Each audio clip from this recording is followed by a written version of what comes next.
kaixo eta ongi etorriak saio berri batera. Gaur martxoak 26, asteazkena, bi elkarrizketa berri izango ditugu. Alde batetik, Ekaitz Bertizekin egongo gara hemen platoan.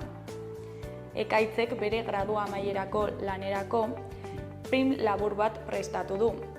Erreka zoko hortan izenekoa, eta hau honen berri ematera etorriko da. Eta beste alde batetik, Jaione Eugi izango dugu, Nafarroako Munduko Medikuen Elkartetik datorrena. Nafarroako Munduko Medikuen Elkarteak txosten bat prestatu du, krisi ikustezinen txostena, eta honen inguruan hitz egitera etorriko da, baita haiek egiten duten balorazio orokorra plazaratzera. Baina elkarrizketa hauekin hasi baino lehen, goazen gure betiko edukiarekin.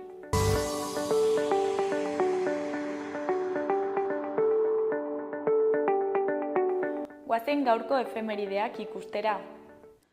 Gaurko egun batean, 1978ko martxoaren 26an, frankismo osteko lehen legezko aberri eguna ospatu zuten Hego Euskal Herrian. Deialdi bateratua egin zuten UCD eta AP ezbeste alderdi eta mugimenduek, eta 100.000 lagun batu ziren. Espainiako konstituzioak herrien autodeterminazio eskubidea onartzea eskatzen zuten besteren artean. Urte batzuk geroago, 1980ko martxoaren 26an, Txomin Aragarai eta Ramuntxo Arruiz iparetarretako kideak hil ziren prestatzen ari ziren lehergailuak eztanda eginda. Suprefetaren emaztearen autoari lehergailua jartzen ari zirela gertatu zen, Baionako ospitaleko aparkalekuan. Ekintzaren helburua zen, gerora Ikakek esan zuenez, autoa suprefetaren bulegoaren azpiko garajean sartzean zarastatzea, egoitzari kalteak eragin asmoz inor zauritu gabe. Egun berean baina, 1985ko martxoaren 26an, Londres hegoaldeko emakumeen ospitalea desalojatu zuten 150 poliziak. Ospitalea itxi nahi zuen administrazioari aurre egin eta 200 gora emakumeek eraikina okupatu zuten. Materiala eraman ez ezaten piketeak antolatu zituzten. Ospitaleko langileak emakumeak ziren eta emakumeak hartatzen zituzten. Eta bukatzeko, 1989ko martxoaren 26an, eskalatzaile talde batek plataforma ezarri zuen Irurtzungo bi aizpe Arkaitzetan Leitzarako autobidea eraikitzearen aurka. Bi astez, hainbat lagun txandakatu ziren bertan zintzilik egoteko. Autobidearen proiektuaren aurka ekintza andana egin ziren. 1990an autobidearen aurkako koordinakundeak lurraldea alternatiba aurkeztu zuen. Autobidea eraikitzeko aurretik zegoen errepidea baliatzea proposatuz. Alternatiba proposamena garatzeko 30 milioi peseta eskuratu zituzten autofinantzaketa bidez.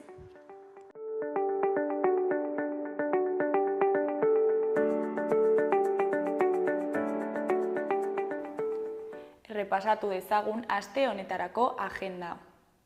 Asteazkenean, Arrosadiako liburutegi publikoan, arratsaldeko 6etan, Arrosadia Euskarazko Irakurketa Klubak Ripleyren jokoa liburua izango dute aztergai. Tom Ripley sofistikatua eta perfekzionista da, artelanen trafikatzailea. Italiako herri txiki batean bizitzea erabakitzen du, bere maitale biolontxelistarekin. Baina bere bizitzak korapilatzen zaio finantza arazoak etortzen direnean, eta orduan aitarengana jotzen du. Arratsaldeko 6etan Arrosadiako liburutegi publikoan. Ostegunean, Basa Jaunaren Irria izeneko ipuin kontalaria egongo da Atarrabiako kulturetxean, arratsaldeko 6:30. Virgini Albiraren eskutik ipuin kontakizuna 4 urtetik gorako txikientzat. Sarrera doakoa da eta gonbidapena hartu behar da saioa hasi baino 10 minutu lehenago. Arratsaldeko 6etan Atarrabiako kulturetxean. Larunbatean, arratsaldeko 7:30 Delirium Tremens eta Apoteke taldeen kontzertua egongo da. Totem aretoan. Delirium Tremens taldeak totem aretoan joko du arratsaldeko 7:30. Oholtza gainean Bidelagun apoteke taldea izango da. Sarrerak aldez aurretik 15 euro eta bertan 18.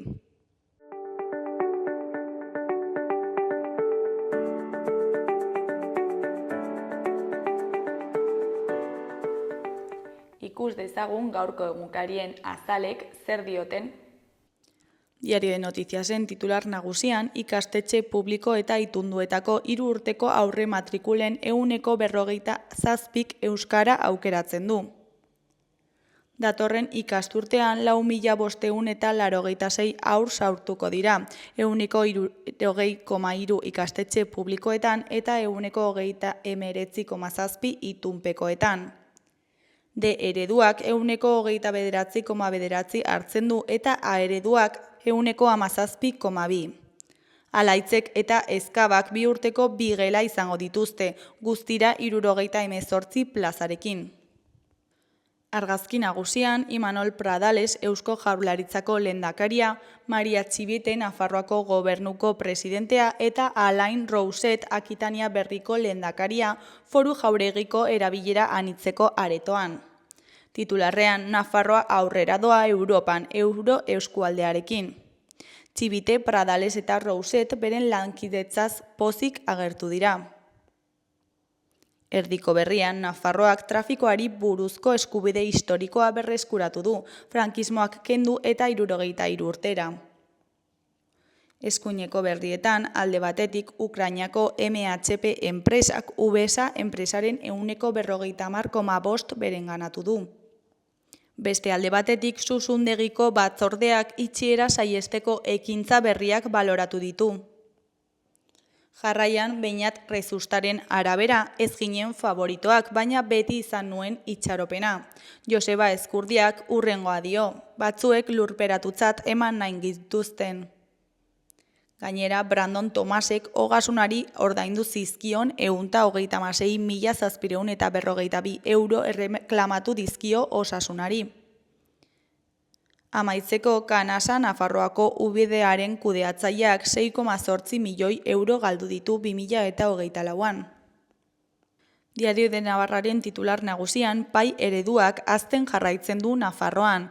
Ikasle berrien 76,7%k aukeratzen dute. Aurre matrikula 269 eskaera gutxiagorekin itxi da jaiotza tasa baxuagatik. Argazki nagusian, Zaragozako Maien herriko obren egoera. Titularrean, Nafarroa Zaragoza autobia 6 hilabeteetan. Kortesen eta Maienen arteko 4,5 kilometroak irailean amaituko dira. Eskuineko berrietan, alde batetik, foruzaingoak bakarrik kontrolatuko ditu errepideak, gehienez 3 urtean.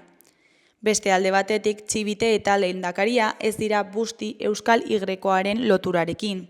Jarraian 5 inbertitzaileek erakutsi dute benetako interesa Zuzundegin. Goiko berrietan, batetik ate bikoitzik gabeko tabernei isuna jarriko zaie uztailetik aurrera. Bestetik agur Gerediaingo monjei. Azkenik, Arellano futbolaren promesa gazte izatetik psikologora izatera. Gararen titular nagusian, grebak aurrera jarraitzen du eta sindikatuak eta hezkuntza saila lanean ari dira. Asteleneko negoziazio itolarriaren ondoren unibertsitatez kanpoko irakaslei deitzen zaien 5 greba egunetako lehenengoak 175%ko jarraipena izan zuen, deitzaileen arabera. Argazki nagusian daba areto donostiarrak atzo hartu zuen festan musikariaren 1000 programak ospatzeko jaia. Iker Gurrutxagak Naiz irratian zuzentzen duen gunea. Titularrean, Naizek musikaren aldeko apostua berretsi du kanal berri batekin. Ezkerreko berrietan, alde batetik editoriala atalean, industria ehunarekin inplikatzea.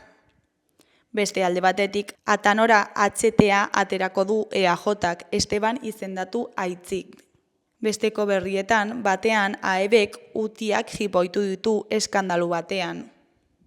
Bestean, Iñaki Artola binakakoan finalista denaren arabera, gure zeregina borrokan egotea da eta funtzionatu du.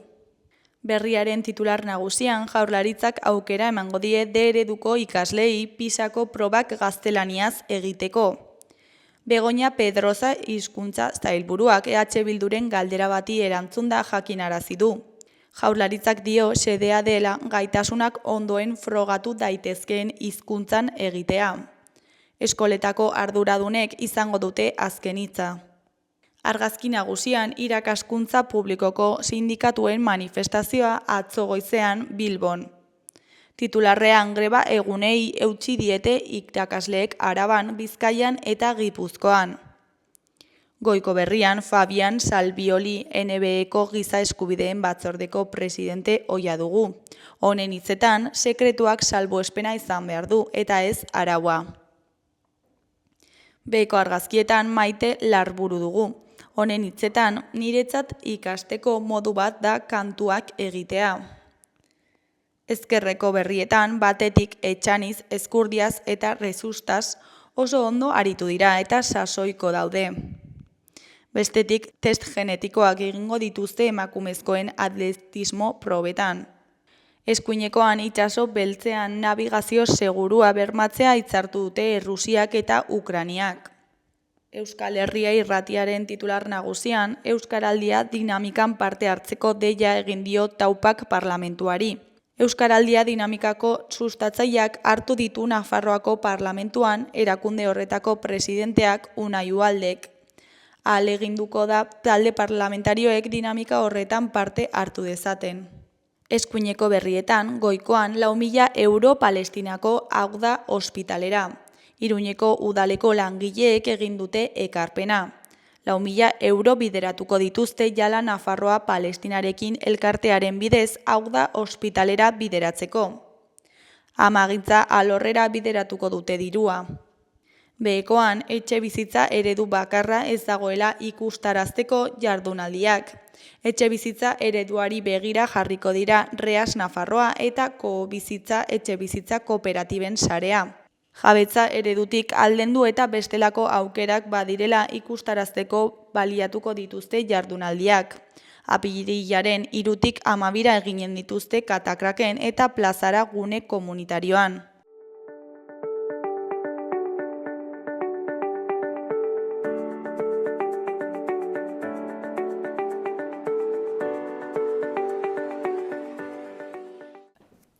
Kaixo, lehen aipatu egun bezala, orain ekaitz bertizekin gaude. Kaixo, zer moduz? Egunon, zer moduz ongi?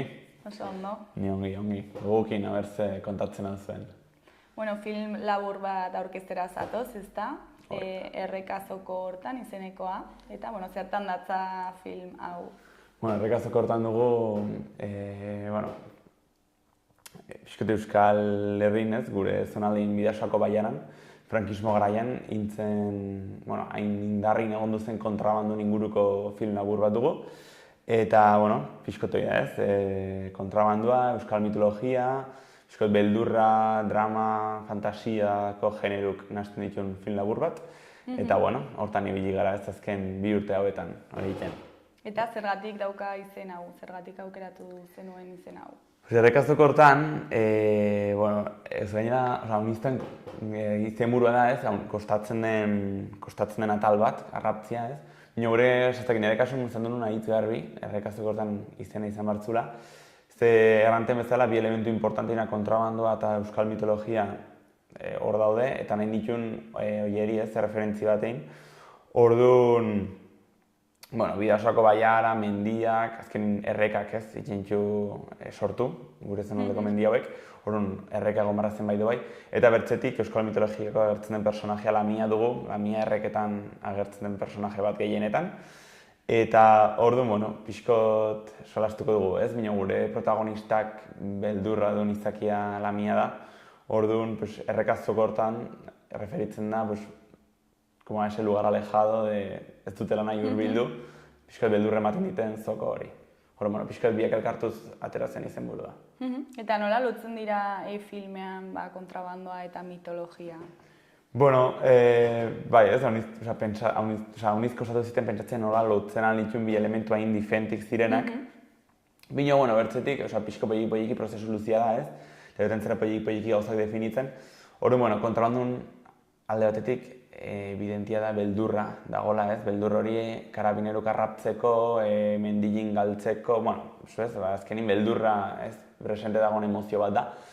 Eta gure protagonista erranten bezala, gure protagonistak lamiari beldur dio, orduan bi elementu horiek jokatzia, ez? Ze momentutan badu beldurra karabineroi, basoari, ze momentutan badio beldurra lamiari, orduan, azkenin da beldurra, pixkot bi gaiak lotzen dituen emozioa. Eta nondik jaiotzen da ideia? Edo noiz esaten duzu, noa egitera proiektu hau, zergatik? Pues, bueno, guain dela 2 urte hasi zen, ja, proiektu hau, eta guain arte egiten dituen film laburrak ziren pixkot historia inventatuk. Sortzen dituen historio, personaiak, ez zirenak bizierran existitzen, eta orduan sortzen duen historioa. Minon, azkenin zinemakin zinema badu boteria realitatin pasatzen diren gauzak kontatzeko, ez? Orduan amak errantziten joek haitz interesante izaten alda kontrabandun inguruko zerbait egitea. Guain arte gauza hitz gutxi badireinak, guainikan gai tabu bat da. Eta zeo ez, horreri hitz ematea, eta hau jendik izautaraztia ez izan duzen kontrabandua. Ze ez utza gure zonaldetik kanpo, baizik eta gure zonaldin bertan ere, aditua dugu honizten minon, ez dakigu, gauz ez dakizkigu kontrabandun ingurukuk, erranten bezala gaur egun gai bat tabu delako guainikan. Hor, pixko torra zitzen, investigazio prozesu luze bat, eta hola sortzen da, ez? Haman idea hortatik. Eta zergatik aukeratu zenuen film laburraren formatua edo? Aukeratu bino gehiago, ala zen inbarra, gure zinema ikasi nun Bartzelonan, eta gure TFG-ek bat genituen bi aukera iteko, edo bat film laburra sortu, edo bertzetik pelikula luze baten gidoia sortu. Gukan uzten gaituzten materiala bat ditugu aukerak ez sortzeko, orduan erran ginen pelikula baten gidoia posible dutin emendikan kanpo, edo ginen aprobetxatu behar dut jaketa bat dituzten hemen film laburra grabatzeko rekurso parte bat, hau aintzina atetzeko eta nire ezagutzak praktikan batzeko, ez? Orduan, pixkot, aukeratu ginen film laburra eta atope horrekin. Eta nola izan zen prozesua, sortze prozesua? Ikerketa bat egin beharko zenuke zenukeago ez? Hoi da, azkenin, da prozesua hitz luzia ez, film laburra sortzeko, azarun entregatu ginen, 2024 azarun, binerran bezala ondela 2 urte hasi zen, urte bat erdiko prozesu izan du da hasi denetik akautu arte, eta goaingo hilabete hauek, herri garaia distribuzioko fasin, pixkote erakusten, festivaltan hasiko gara sartzen. Prozesu luzia da 16 minututeko. Eta, errantzun bezala ez, lehenbizko dokumentatu barra zara, noski baietz, gu gaur egungo gaztik ez dugu bizitu. Kontrabandisten gara izaioiek, orduan, da motxila bat ez, patzen zarena ez, nola lortzen aldut egiten sensibilizatzea edo historio real bat kontatzea, leial bat, nik ez dutenik hori bizitu. Da dokumentazio prozesu luzia, elkarrizketak egin kontrabandistekin, lehitu, informatu barra zara, alik eta gauze realena eta sensiblina egiteko. Eta, hori da ez, urte bat pasatu ginen prestatzen, gidoia, bestuarioa, lokalizazio bila, kamarako pruebak, ensaiok ez aktorekin eta... Eta norekin informatu zara edo nortaz hartu zu informazio hori? Oida, informatu nahi. Azteko ere bai, iduriziten interesantia errantzeten ikan, emakumik ere jentzuten kontrabandua, eta nik nire 19 urtekin, ez nekin. Ezkaituzte errande, badakigu gutxi kontrabandu ningurun, eta ere gutxi emakumekin zutela, eta nola da posible nik 19 urtekin, hau bez jakitia. Horren, deitu ziten inbertza atentzioa, hasi nintzela investigatzen. Eta errantziaten, Josepi Miura, dela behartzungo Urruiska baserrin biziden emakumea, gaur egun bizidena, eta kontrabandu egintzun bere garaian. Urruiska dago iparraldekin mugan. Horren, joan nintzen, berekin, esan nuen elkarrizketa hori, esplikatu zizkiten hainbat gauz, eta hortikan gure kortoko protagonista sortu da, bere omenez. Eta gero ere bai Etxalarko Xanti Elizagoien, dela bertze kontrabandistat izan dua, berekin ere gelitu nintzen, kontatu zizkigun hainbat historio. Eta gero hirugarren elementu importantia dokumentazio aldetik dugu Rosa Arburua, dela historialaria eta idazlia, egin du 20 urteko investigazio bat kontrabanduen ingurukoa. Bueno, berekin elkarrezketa, bere liburua lehitu, pixko joten zera osatzen ez, kontrabanduen ideia. Eta pixko prozesu guzti hori sortzen grabatu arte. Eta behin informazio guztia bildu zula, ze tokatzen da?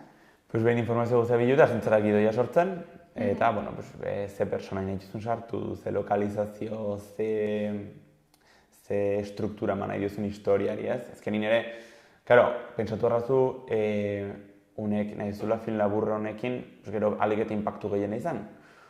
Ez da erraixa kontramandua euskara, gure zanatoko euskara, gero mundura hori ateratzea, ni arro hori egiten, bino, gero irteraldetik komplikatuko da beti.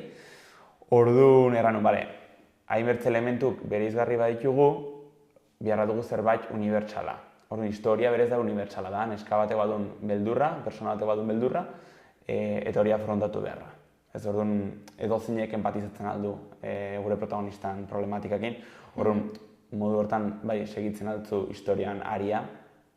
Orduan, pixkoet sortzen zu dena, erran bezala ensaiu, bestuarioa, joren zera proba guzik egiten, aietzen da grabazio eguna, 7 egun atope grabatzen, aratu nat, eta ja behin grabazioak hautzen denin, batzu materialakin, azkeneko 6 jautik, ibili gara montajea, koloria, soinun postprodukzioa, eta banda sonora ere sortu dugu originala, Iruñeko konservatorion, Inarle Zaun dela kompositoria, eta sortu du kortundako banda sonora egina aldetaile.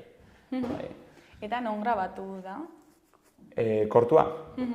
Horta grabatu ginen ameka lokalizazioetan, denak dire gure zonaldin, kenduta azken estena. Bai egon du gara Bortziritan, Beran, Arantzan, Malerrekan ere bai bilgara, Zubila ingurun, Labain, Iturenen, eta gero ere bai bilgara Baztan aldetik. Eta azkena joan gara Arpeakoko bazulora, dagoela Orbaizeta eta Ezteren Zubitartin, justo muga-mugan, iparraldeetan Nafarrukin, eta horrek ere badu bere erranai simbolikoa. Eta filmean bakarrik agertzen da neska hori? Ez da, agertzen dira 10 personai. Protagonista da Josepi, baina Josepik azken interaktuatzen du beste personai guztikin. Bai, bere ahizpak, ez? Azken personai bakotxak ere badu Josepin bidai honetan parte importante bat, ez?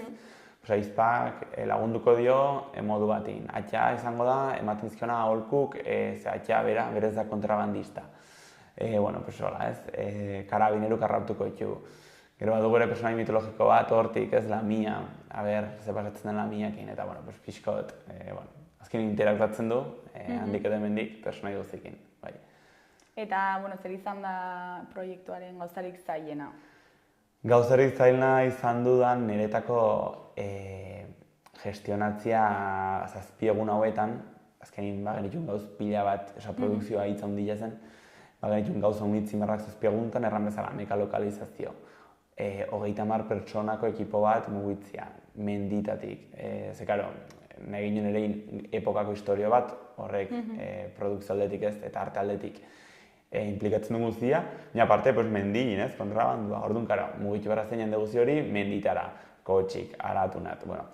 Eta ze pasatzen da, azkenin, hainbertze elementu izan eta ez zigun nahi ematen denbora egunak ez ziren ordu nahiko egunek gehiena grabatzeko. Horrek implikatzen zuen eszenak asti eliminatzen, planuk, gauzak ere atzeratzen, bino, guia 8. egunin, akotuta rodajia, bueltatu harra ginen Bartzelonara, urrengo taldiri materiala entregatzeko. Zen TFG bat abertzen gibeltik. Horren ez zinginen gehiago luzatu. Horren zen nire burun ratu guzin gestionatu beharra, nola guk urte batez prestatua ginen hori hain ongi. Nola 7 eguntan, aldatu beharra dugu.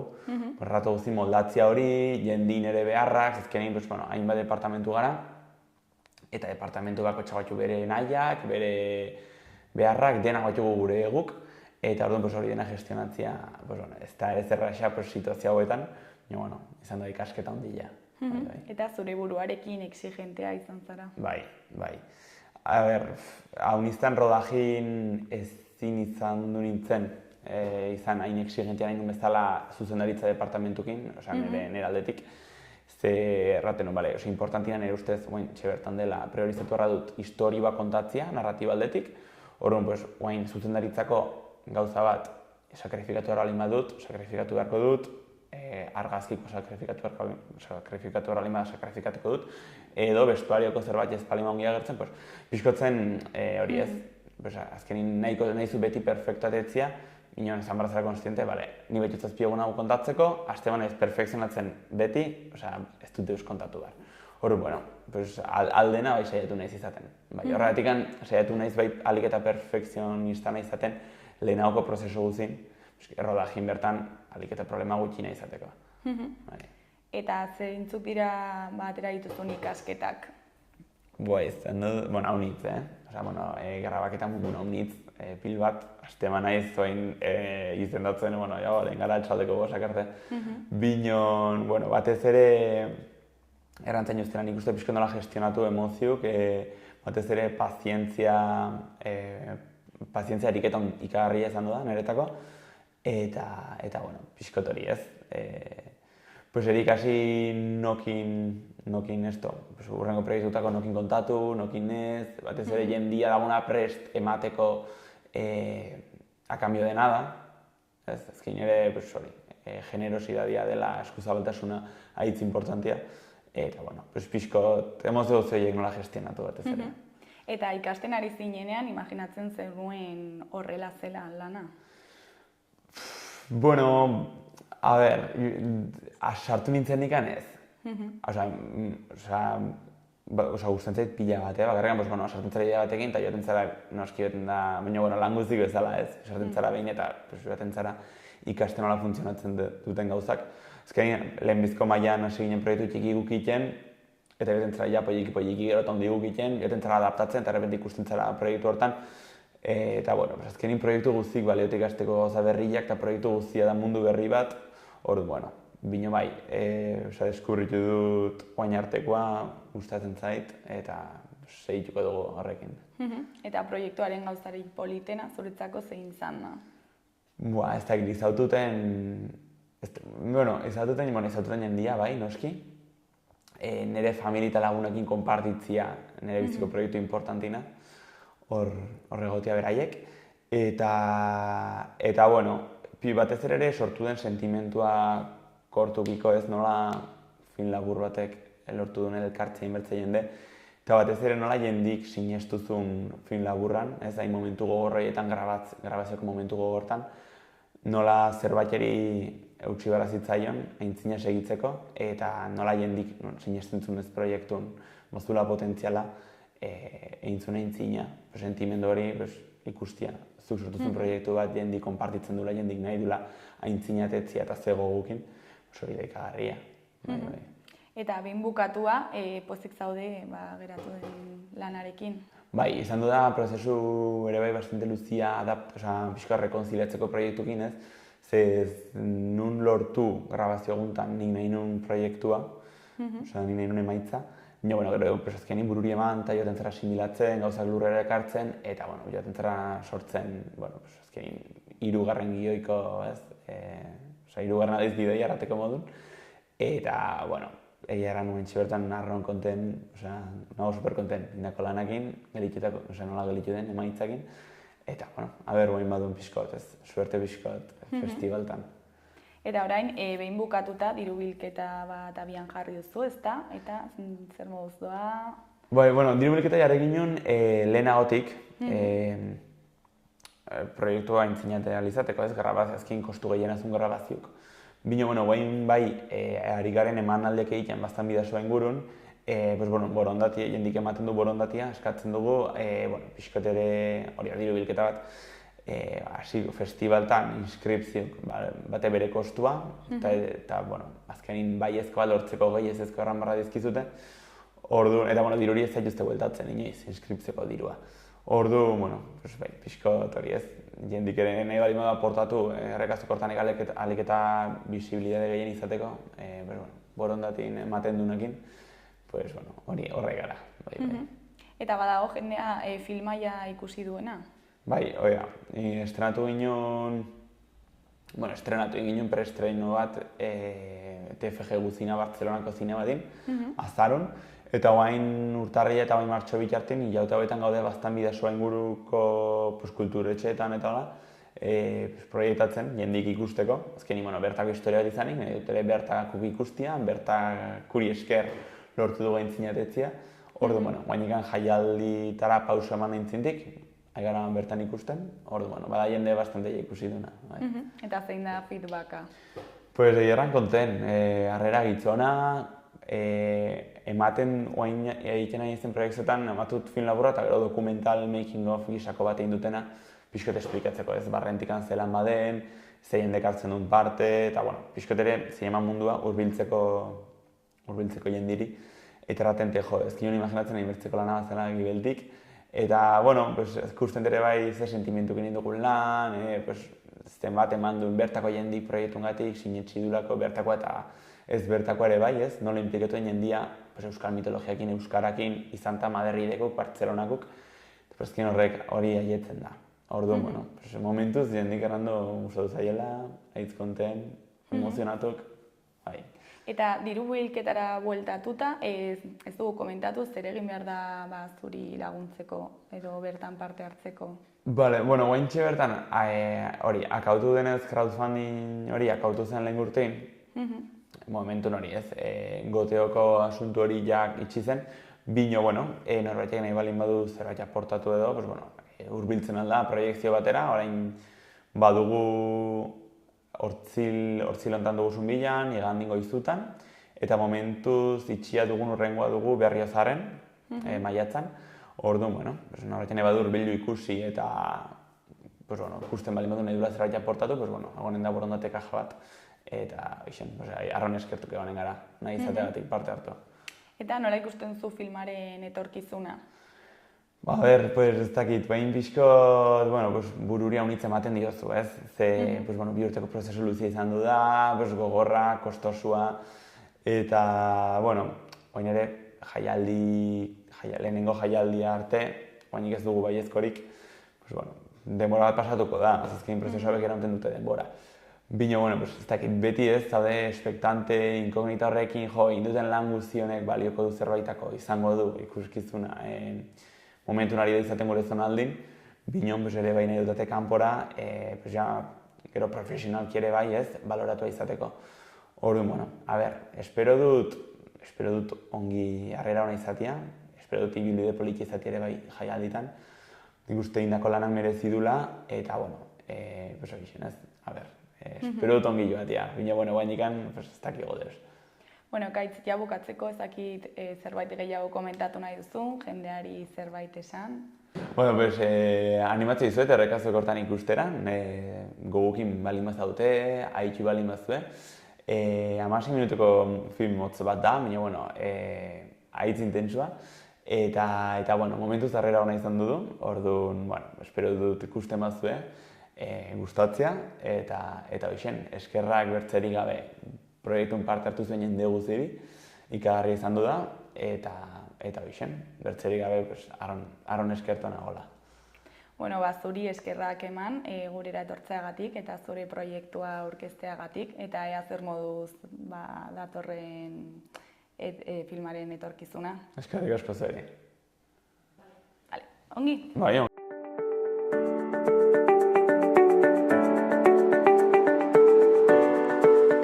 Eta biharko eguraldiaren iragarpena ikus dezagun orain. Gaur, asteazkena, bide beretik jarraituko du eguraldiak. Ipar-mendebaldeko haizeak bultzatutako hodeigune trinkoekin zerua hodeitsu agertuko da, eta tarteka euria egingo du, batez ere Kantauri isurialdean. Hegoaldean zaparradak bakanagoak eta ahulagoak izango dira. Nafarroa hego-ekialdean giro lasaiagoa eta argiagoa izango da. Tenperaturak maila berdintsuan jarraituko du. Ostegunean berdintsu jarraituko du aroak. Ipar-mendebaldeko haizearekin giro motel eta umelak jarraipena izango du. Kantauri isurialdean zerua lainotuta egongo da eta tarteka euria egingo du. Hegoaldean berriz euri gutxiago egingo du eta hodeitza hautsiago egongo da. Temperatura maksimoak aurreko eguneko maila berdintsuan geldituko dira.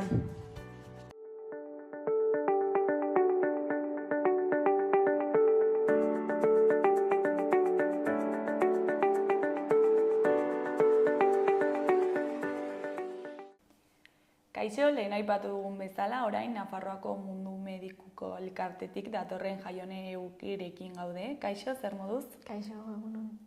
Bueno, krisi ikustezinen txostena kaleratu duzue Nafarroako Munduko Medikuetatik, ezta? Bai. Eta, horrekin hasi baino lehen, kontatu iguzu pixka eta azaldu iguzu zer den Munduko Medikuak elkartea. Bueno, guk giza erakunde bat gara, eta bi aldeetan lan egiten dugu. Bai hemen Nafarroan, proiektu ezberdinekin lan egiten dugu, eta nazioarte mailan 18 lurraldeetan egiten dugu lan ere. Kooperazio lanetan, eta krisi ikusezin hauekin lantzen. Eta noiz sortu zen, eta ez dakitze helbururi aurre egiteko edo beharrei? Bai, Munduko Medikuak badituzte sareak mundu osoan zehar. Orduan, orain dela, uste dut, 20 urte gutxi gora bera sortu ziren lehendabiziko Munduko Medikuak. Frantziakoa, adibidez, Greziakoa edo Italiakoa oso indartsuak omen dira munduan zehar. Eta hemen Nafarroan, 2004an hasi ginen, proiektu txiki batekin, Afrikako emakumeekin lan egiten. Eta zer nolako bilakara izan du 20-21 urte hauetan? Hasi zen proiektu horrekin, nik ez nintzen momentu horretan, noski.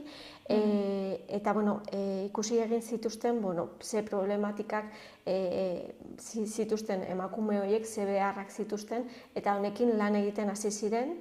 Eta lan egiten hasi ziren enean, ikusi egin zituzten beste beharrak, ez? Adibidez, hasi ginen ere lan egiten Errumaniako ejito pertsonekin, Arrosadiako auzoan, baita ere prostituzio lanetan dauden emakumeekin, eta nik egiten dudana, nire arloa sentsibilizazioa eta ere eskoletan egiten ditugu hori sentsibilizazioak. Lantzen ditugu gaiekin, baita ere zer gertatzen ari den beste herrialde batzuekin.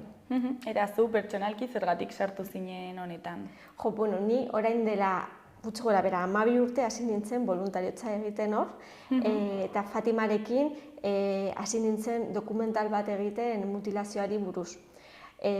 Hor hasi nintzen, eta han harrapatu ninduten, eta orain dela 2 urte hasi nintzen ja lanean hor.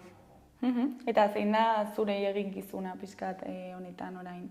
Nik komunikazio teknikaria naiz alde batetik, eta baita beste bi proiektu eramaten ditut aurrera, ez? Alde batetik krisi ikusezinezko proiektua, hemen saiatzen gara zer gertatzen ari den beste herrialde batzuetan onera ekartzea, hiritarrak ikustarazteko zer gertatzen ari den beraiekin, eta baita ere agenda politikoan gai hauek sartzeko. Eta beste aldetik badaukagu ere beste proiektu bat Afrika ondorengo neska gazteekin, oso polita dela. Eta elkarteak orain zenbat proiektu ditu abian hemen Nafarroan? Proiektuak asko. Ez dakit oraintxe bertan zenbat diren, ez? Baina bai arlotan bereizten ditugu, ez? Prostituzio lanetan ibiltzen diren emakumeak, Afrikako komunitatearekin, ijitoekin, eta guk sentsibilizazio lanetan. Horiek izango lirateke pixka bat arloak.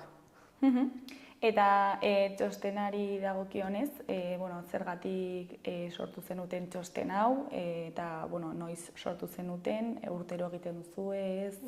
Orain dela 2 urte hasi ginen proiektu honekin, krisi ikusezinezko proiektu honekin, eta egin ditugu dosier asko, herrialde askori buruz, ez? Guatemala, orain Salvadorrekin gaude, baina baita ere hitz egin dugu Sudani buruz, Sierra Leona, Siria, ez?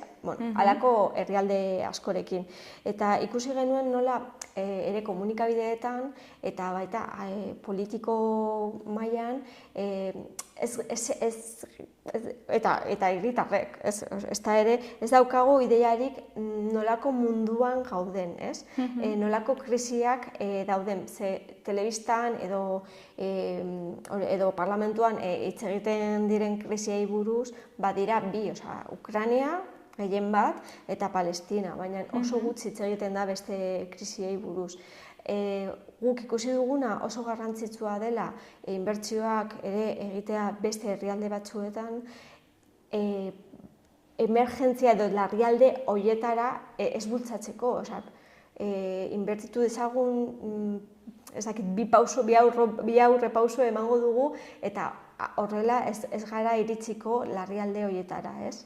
Hori da ideia, ez? Beste leku batzuetan gertatzen direnak kontatzea. Gizartea pixkat sentsibilizatzea dauden krisien inguruan, ez da? Bai, eta eragin politikoa, hori, mai gainean ipinez, zer gertatzen ari da Siria momentu honetan, ez? Edo zer gertatzen ari da, agian Palestinan, Gazan badakigu zer gertatzen ari den, baina ez Cisjordanian, ez? Orduan, hori buruz hitz egingo dugu. Eta txosten hau eratzeko nola lan egiten duzue? Nola ez dakit datu bilketa eta txostena osatzeko beharrezkoak diren gauzak? Bai, sorte handia daukagu, estatu mailan munduko medikuak ere 18 lurraldeetan lan egiten dute. Orduan, informazio hori lehen mailako informazioa da, eta gu jasotzen dugu gure lankideetatik, ez? Galdetzen dugu nola dagoen egoera, Guatemalan, adibidez. Orduan jasoko dugu lehen mailako informazioa, baina beste aldetik ere begiratu egin ditugu datu ofizialak, ez? Nazio Batuak adibidez, ematen dituzten datuekin, edo UNICEF, edo Oxfam, ez? Halako erakundeak ere txosten nagusiak egiten dituzte, eta handik jaso egin ditugu datu guztiak, eta ere pixka bat ikusi dugu nola erraztu zen datu pila bat ziren, orduan begiratu behar genuen, nola antolatu txostena norbaitek irakur dezan, eta zeren bestela oso zaila izango lirateke. Eta ze krisi ikustezin, ez dakit, plazaratu dituzue zuen txostenean? Adibideak ipini ditugu, adibidez kasu honetan Siriari buruz hitz egin dugu baita, Siriak badarama urte asko gerrate batean, uste dut 14 urtez, eta gero baita erregimen batekin, Bashar al-Assaden erregimenarekin, abenduan hau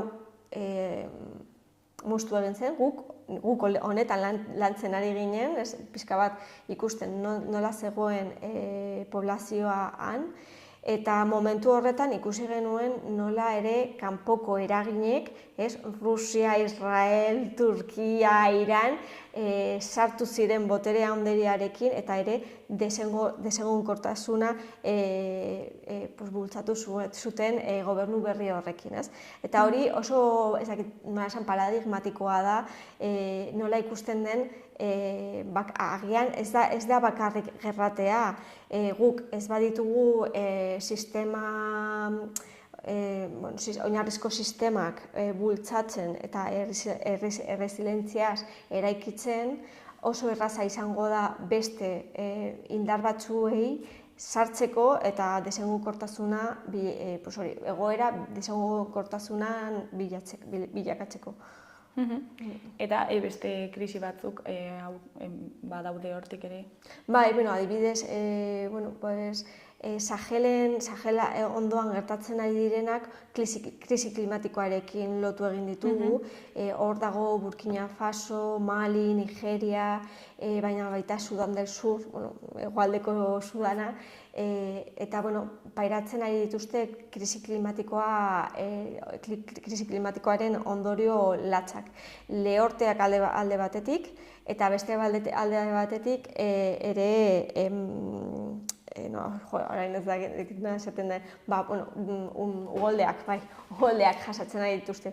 Hau zer bultzatzen ari du, uztak galtzeak, orduan ez daukate elikadurarik eta ez daukate ez da ere nondik edan ura. Eta krisi guztietan identifikatu dituzue faktore komunak? Bueno, bai, krisi oso konplexuak dira eta faktore asko daude kombinatutak, ez? Orduan, alde batetik ikusten dugu gobernuaren forma edo egonkortasuna eragin handia daukala beste gauzetan, bale? Ez dakit, hori, sistemen eraikuntzan, sistemak zeri buruz ari gara, gehien bat eskola sistema, eta hezkuntza sistema, eta osasun sistemari buruz hitz egiten dugu, baina baita ere, adibidez, elektrizitatea, ura edo elikadura infrastrukturak, ez? Hauek gabe bizitza ezin da aurrera eraman. Eta beste aldetik ere krisi klimatikoa azkenengo hamarkadetan indar askorekin sartu egin da krisi hauen areagotzean. Eta beste aldetik ikusten duguna ere migrazioak egiten direla eta migrazio asko egiten dira ondoko lurraldeetara eta hau ere desegonkortasuna areagotzen du ondoko lurraldeetan, ez? Nola faktore askok sartzen dira aldi berean eta horregatik ere irtenbideak oso konplexuak dira. Eta politikak nola eragiten du adibidez aldaketa klimatikoaren gaian?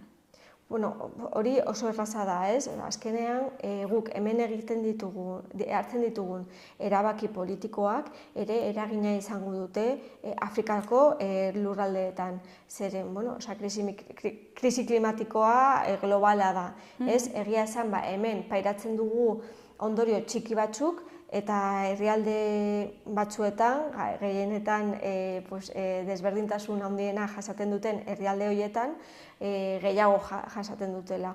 Orduan, krisi klimatikoa oso erraza da zeren guk hartzen ditugun erabaki politikoak eragin zuzena daukate herrialde horietan, baina baita non kokatzen garen politiko mailan, ez? Azkenean, Nafarroa, adibidez, eragin politiko txiki bat dauka, baina eragin politikoa dauka. Orduan, hiritar bezala guk ezagutu behar dugu zer gertatzen ari den beste herrialde batzuetan, non kokatu gaitezen erabakitzeko, ez? Eta nori bozkatuko diogun eta nori esango diogun, guk ez gara hor egon behar, nik ez nago horrekin ados, ez? Adibidez, Palestinaren kasuarekin oso ikusgarria izaten ari da, ez? Nazioarteko herrialdeak ez dute eragin politiko handirik sartzen, ez dute oso, ez dakit nola esan, ez? Ez dute erabaki oso gogorrak hartzen momentu honetan, eta horregatik gertatzen ari dena orduan. Eta herritarrek uste dut beste era batera pentsatzen ari gara. Bai, ez dira sartzen hor. Hori da, bai. Eta herritarren aldetik, guk herritar moduan, zer egin dezakegu ezakit egoera hau aldatzeko? Edo ezakit egin dezakegun zerbait, baina... Bueno, beti egin dezakegu zerbait, ez? Nik uste dut bi gauza egin dezakegula. Alde batetik hori, ezagutu zer gertatzen ari den beste leku batzuetan, zer eragin izango du horrek gugan, eta ere guk kontsumitzen duguna edo politikoki erabakitzen duguna edo bozkatzen duguna ere eragin zuzena izango du beste herrialde batzuetan. Hori kontuan izan behar dugu. Orduan, horretarako pixka bat ezagutzea, ez gara guztiok izan behar hemen geopolitikoak, baina bai pixka bat ezagutzea zer gertatzen ari diren leku ezberdinetan. Hori alde batetik, eta beste alde batetik, ere migrazioak ulertzea, ez? Zeren, nik aurkitzen dudanean, Siriako neska batekin, agian ulertuko dut zergatik bera joan egin den bere herrialdetatik, eta beste era batera hitz egingo dut berarekin, eta ulertuko dut haren egoera. Eta erakundeek bere aldetik zer egin dezakete? Alde batetik eragin politikoa, hori hori lehenengoa, eta bestaldetik inbertsio ekonomikoa. Oraindik beharrezkoa da, uste dut guk ere ardura, Nafarroa bezala ardura hartu behar dugu beste lekuetan gertatzen ari denarekin, orduan alde horretatik inbertsioa. Momentu honetan Nafarroak estatu mailan gehien inbertitzen duen komunitatea da. Hori ongi dago, baina oraindik oso urrun gaude 0,7 helburutik. Hori da giza erakundeak eskatu egin dutena azkenengo hamarkadetan, 0,7, eta hori oraindik ez dugu lortu. Orduan, bide luzea dago, momentu honetan Estatu Batuetan gertatu dena, Estatu Batuetako gobernua kendu egin ditu laguntza gehienak, nazioarteko lankidetzarako, eta hori oso kezkagarria da. Orduan, kontuan izan behar dugu testuinguru hori ere hemen nazioarteko lankidetza indartzeko. Eta zein da zuen balorazio orokorra txostenari dagokionez, zein da egiten duzuen irakurketa? Ona ez da. Momentu honetan, 30 krisi politiko baino gehiago daude aktiboan. Hemen datu batzuk ditut, hasi que nik baino gehiago ezago ditut datuak zeren oso ikusgarriak dira. 305 milioi pertsonak premiazko laguntza behar izango dute 2025ean. Pentsa dezagun hemen Nafarroan ez garela milioi bat iristen, biztanleriari buruz hitz egiten badugu, orduan, hori. Eta baita desplazamenduei hitz egiten dugunean 216 milioi pertsona mugitu egin beharko dira beren herrialdeetatik.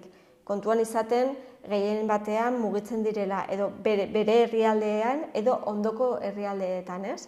Baina hori ere, desplazamenduak ez dira migrazioa nik nahi dudalako egiten, ez? Desplazamenduei hitz egiten dugunean, bultzatzen diete kanpora egitera, ez? Bere etxeak atzera uzten eta beste leku bate bilatzera bultzatuak ikusten dira bere. Eta datu hauek mundu mailan dira? Bai, mundu mailan, hori da.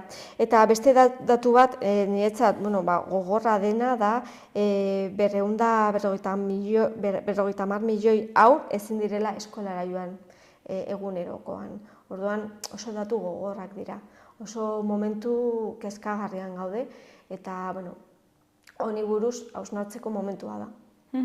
Eta nola ikusten duzu etorkizuna epe laburrean? Nahiko hori, ez dakit, erronka honetan gaude, ez? Nazioarteko lankidetza garrantzitsua dela ikustarazi behar dugu, kontuan izan behar dugu mundu global batean bizi garela, orduan, honi buruz hausnartzen badugu, irtenbideak bilatuko ditugu, baina honi ez badugu begiratzen, eraginak eta ondorioak izango ditugun, eragin eta ondorioak latzak izango dira. Eta normalean, kaleratzen duzuenean txostena, erantzuna jasotzen duzu eragina izaten du jende artean? Aurten egin dugu lehendabiziko aldiz hau, pixka bat globalean, baina urtean zehar egiten ditugun gauza ezberdinak nahiko interesarekin jasotzen nahi dituzte, adibidez, pasaden astean egin genuen hitzaldi bat Palestinari buruz hemen plazaran, eta jende asko hurbildu egin zen, eta interes handiarekin, eta baita aste honetan Siriari buruz hitz egin genuen neska batekin, Siriako neska batekin, eta ere interesarekin ikusten dute pertsonek, agian oso gai latzak eta konplexuak dira batzuetan, orduan guk ulertzen dugu, gutxinaka informazio hau sartu behar dugula, baina ja pixka bat interes horrekin guretzat nahikoa da. Eta zer da etorkizunaz espero duzuena munduko mediku elkartetik? gure partetik lan egiten jarraitzea,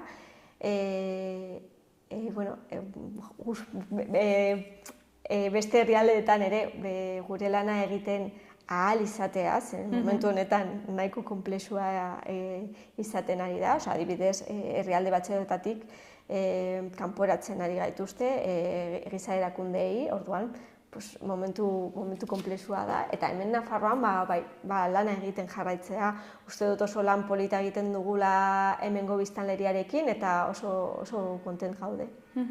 Jaione, baina bukatzeko, ez dakit zerbait gehiago komentatu nahi duzun, jendeari zerbait esan, erakundeei, ez dakit.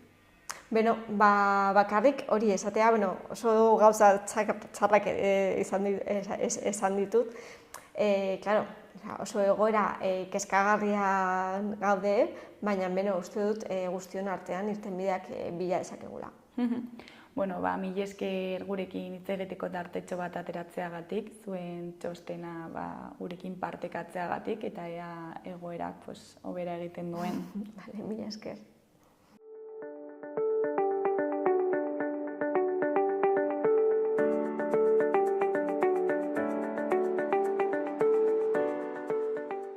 Gaurkoz hau izan da dena, bihar itzuliko gara eduki eta elkarrizketa berriekin. Arratsalde ona pasa, agur!